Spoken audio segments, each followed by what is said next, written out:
Hi, welcome to the next lab session, which is regarding to your third lab session actually. So in this third lab session, what we're going to do is that we're going to learn the use of conveyors and to display real-time information. So this of course is going to be very interesting. Those sessions are going to be divided in 2 days since it requires a lot of understanding and analysis as usual. So of course, for this case, we're going to start from the previous model. But now what we're going to do is that we're going to add a conveyor. A conveyor is basically an element on witness that moves part from one point to another, considering capacity, speed, distance. It's very useful once you want to model that a part need to follow a certain path, for instance, or need to follow a certain rules in their movement, especially when they want to move from one point to another. So we will see how to add a conveyor now. Basically, the conveyor, as we can see in the slides, is going to push part instead of to ship, but also to C1, which is the conveyor 1, and conveyor 2 is going to push to M3, and M3 is going to push to B2 as the final state. Now, of course, that the labor now is going to be moving around M1, M2, and M3. So let's go into do the simple ones, which is about to add this buffer here. This is buffer here, and then it's another machine here. So this machine is M3, as we know from the slides. It's M3. Now this one is B2. Now the other element, the new element basically is here in the transportation tab, and you can see here that says conveyor. So we're going to just drag and drop the conveyor. Now please notice that the conveyor will follow a direction, which is here, as you can see in this particular arrow. We can see that the conveyor is going from this point to this another point, whether we want to go from that M2 to M3. So how do we do that? Well, basically we click on Shift here, and then we just move the origin of the conveyor to here, and then we move the conveyor to here. Basically it's that. And then also we can, if we want, for instance, by just clicking on this case, for instance, in case we want to add an additional point, for instance, you see, sometimes another version. So what do we do here is that we're going to click on Shift. So we're going to move the conveyor till this point, more or less. This is going to be named C1, as we know. So what we're going to do is that we're going to use the path options of this conveyor just to make it look a little bit bigger. So we can see here that we can make the conveyor grow in certain dimensions, or we can make the conveyor turn, in one direction or another. And then we can set, for instance, the level of progress that we're going to use. So we click on this one, and then we do that one. We can see that that one is too big. So then we can delete that one if we want. So we want to make it, just move it a little bit more, not that much. So we could want, we can try certain figures. This maybe was not too big. We're going to make it like a 4, for instance.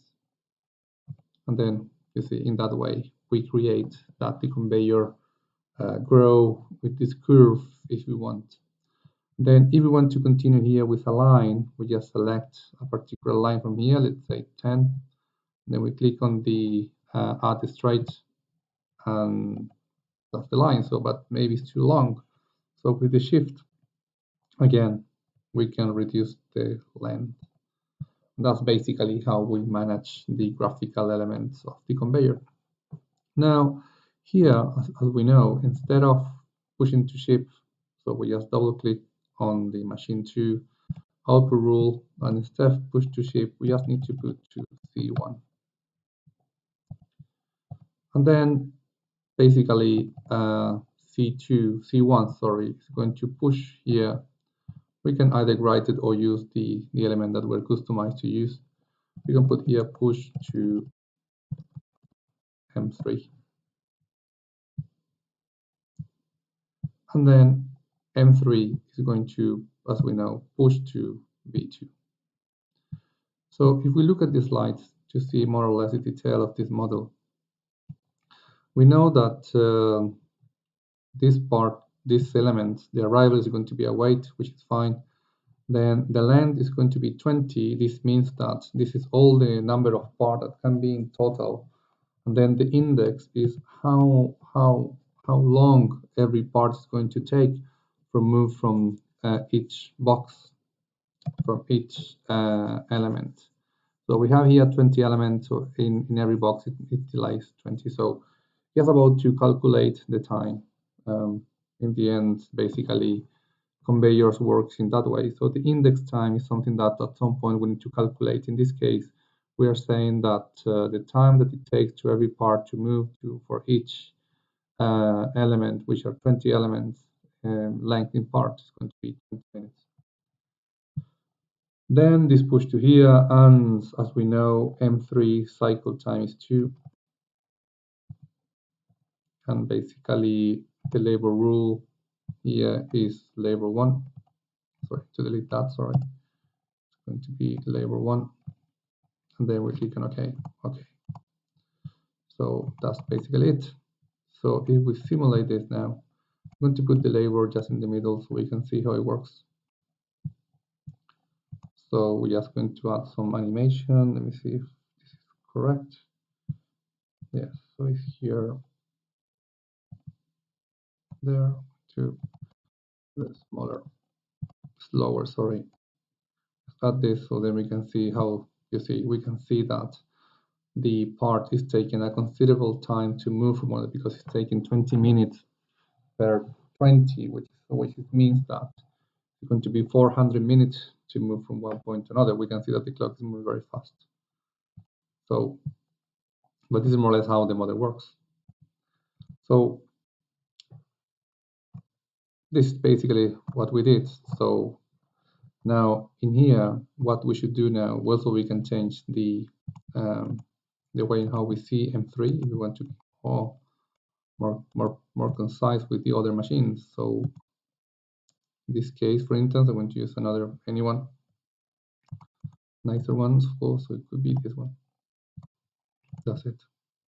Or we can try the same one from the slides. In this case, I think is do I have it? This version, yes, this one. So we try different icons for this machine, which is interesting. So now what is interesting, for instance, is that we can display all the elements, for instance, in case we would like to see how many parts are in each buffer or how many parts are in each conveyor.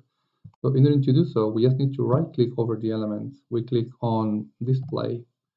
So witness automatically is going to ask us if we want to update anything that already exists, or we would like to draw something new. For a buffer, we need to draw a part queue.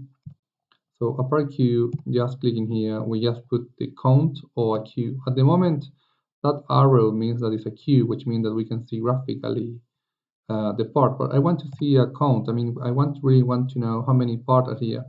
And also, because this is going to be a number, I need to set the number of digits. So let's say put 3 digits, which means it's going to show till 999. So I'm going to maybe change a bit the font to make it bigger, maybe. So I want to draw here, then I want to click over that. So I can see that it's a 0. Then the same thing with this buffer too. I'm going to display. I'm going to draw and the part queue here, and then 3 digits. I'm going to change the font to make it bigger, draw here. And now for the conveyor, in order to know how many parts are there, I can do display. I click on draw, and then I can put part on. Right, so every element can display the parts that are there. and in every element. And of course, that every component or every element from witness will have different names for displaying the number of parts that are there. In the case of the conveyor is part on. So I'm going to draw the part on. It's going to ask me, it's going to be a queue, it's going to be a count, it's going to be a counter, of course. So I would like to change the font a bit bigger. I'm going to add 3 digits, more or less, in case there is too many.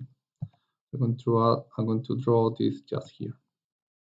So what we should see now is that we can see some statistics on real time. So we will see. So in case there is any queue, you can see that that changed immediately. But also I can see now how many parts are in the conveyor. Also notice that eventually we can see that the state of the machine is pink, which means that it's blocked. That normally represents the fact that there is a bottleneck. But then also we can see the blue, which is waiting for a label, which is also very interesting. Of course, we can play with statistics. So if we run the model 1,000 minutes in batch mode, which is already done, I want to see now the statistics. So for instance, let's say the state of the machines. So now we can see that there are different colors, as we said. So now we can see that because we have 3 machines and 1 label, of course, that every machine needs to wait for a label at some point. Machine 3 is the one that's not waiting for a label. It seems that whenever in M3 has a part, the label is available, where machine 1 and machine 2 seems blocked all the time because they're not the space to process the current requirements. So you can see now that you should try now all these different exercises and then create your Excel sheets and do the analysis. Remember that the simulation in this case is about to analyze the data and analyze the exercises. I hope that you have enjoyed this session. The next session it will be more about to show real estate behavior graphically, which is also is very relevant. So I hope that you have enjoyed this session.